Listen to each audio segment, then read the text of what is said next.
Well, first of all, thank you all for staying till the end of the day. I know this has been a long day, and I really appreciate you being here right now. I wanted to start by thanking Congressman Pittenger for elevating the topic of modern slavery at these forums. Really, the task force, while I did start it, it was really birthed out of his heart and desire to really put a focus on human trafficking as a security issue as well. I also wanted to thank Pavel Popescu and others here in Romania for coordinating this event.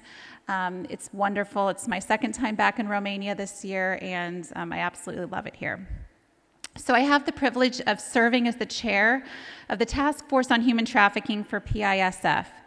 And we are a new but growing group of parliamentarians, government leaders, policy experts, and survivor leaders whose ranks have quickly expanded in the last month to include 25 members from 12 countries and 4 continents, a few of whom are here today.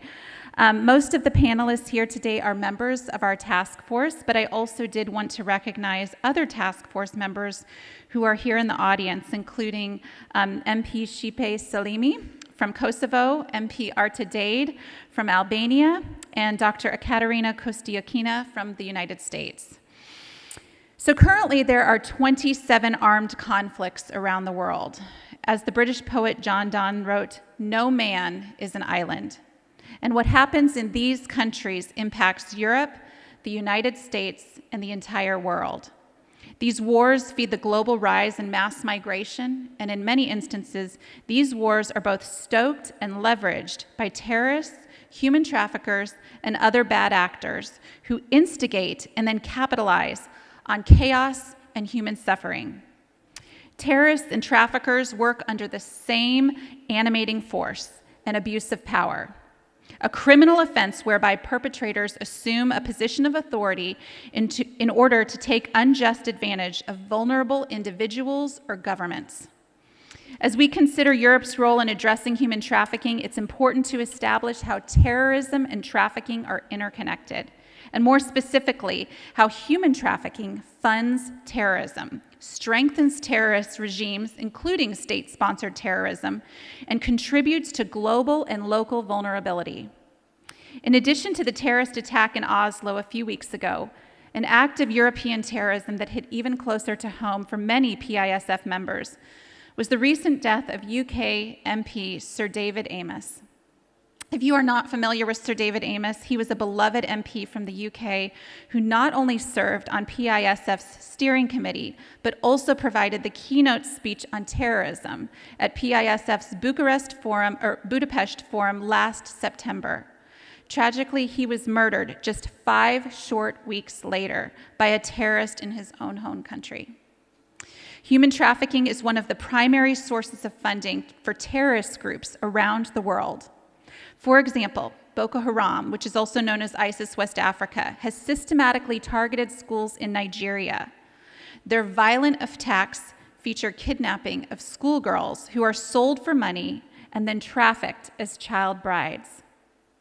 And how did ISIS fund their operations in the Middle East?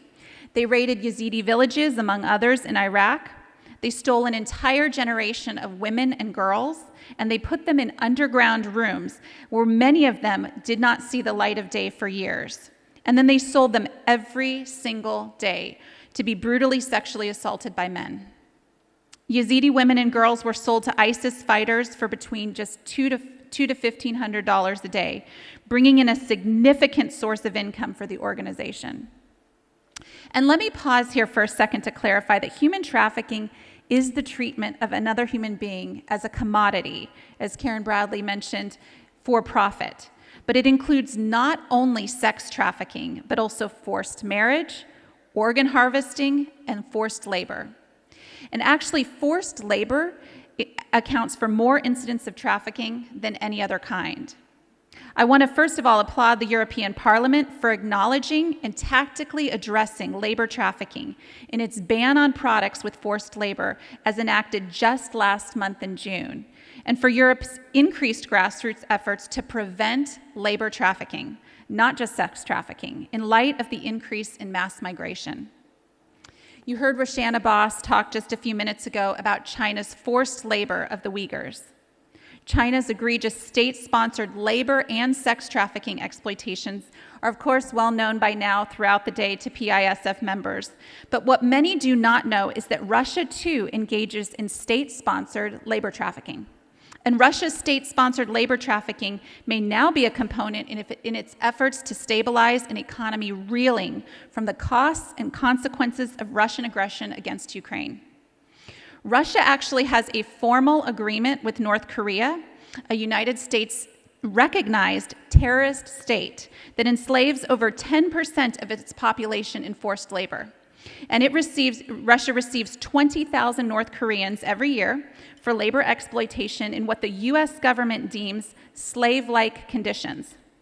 This arrangement between Russia and North Korea has been going on since the 1970s, and it really shouldn't surprise anyone, as the mindset of terrorist leaders and human traffickers is the same. They operate via abuse of power.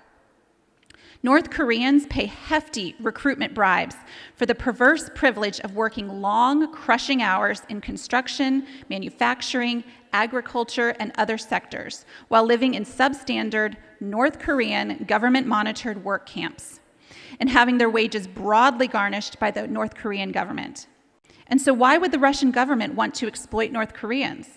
Because cheap labor aids Russia's turbulent economy, especially now, as it feels the pressure of the mounting costs of its military campaigns against Ukraine and the global economic sanctions.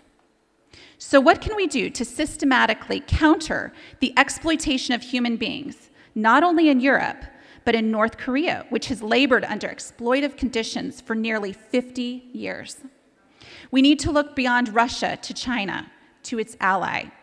We should not view these countries as operating entirely independently of each other, but rather supporting each other's economic aims, even when they clearly involve slave labor and human rights abuse. So on February 4th of this year, just 20 days before the invasion of Ukraine, Presidents Xi and Putin unveiled an agreement against the West, which few are talking about, but one that is extremely important. Among other things, in this agreement, it was stated that there are, quote, no forbidden areas of their partnership. Their shared values are evidenced in the graves of Ukraine, as well as the labor camps of China. China and Russia are bonded and have pledged an allegiance to each other with the shared goal to bring down the West. We should not view China as wholly separate from Russia.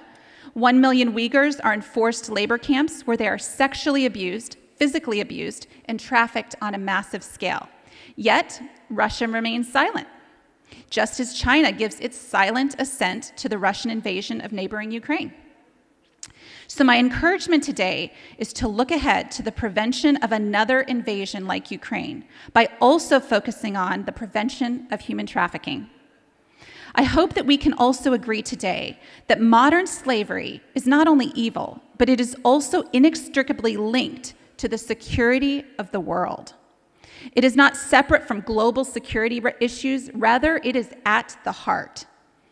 China is a vast economic power that is far more formidable than Russia, and the security of Europe, the United States, and the world is threatened by China's human rights abuses, which are tied to business partnerships all across the West.